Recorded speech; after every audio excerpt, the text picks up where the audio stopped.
খুনের রাজনীতির ছায়া পশ্চিমবঙ্গে। মধ্যমগ্রামে খুন হলেন রাজ্যের প্রাক্তন বিরোধী দলনেতার পিএ চন্দ্রনাথ রথ। গুলি করে খুন করা হয় তাকে। ঘটনাস্থলে রওনা হয়েছে বিশাল পুলিশ বাহিনী। শুভেন্দু অধিকারীও যাচ্ছেন ঘটনাস্থলে, এমনটাই জানা গেছে।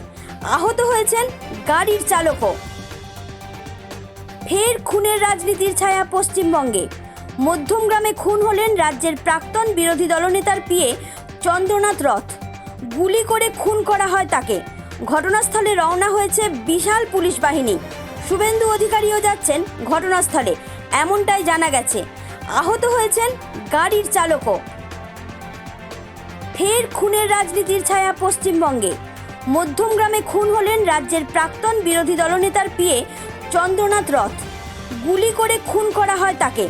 ঘটনাস্থলে রওনা হয়েছে বিশাল পুলিশ বাহিনী। শুভেন্দু অধিকারীও যাচ্ছেন ঘটনা। সাবস্ক্রাইব করুন রাজনীতি বাংলা, শেয়ার করুন আমাদের খবর। আপনাদের সাপোর্ট আমাদের মেরুদণ্ড।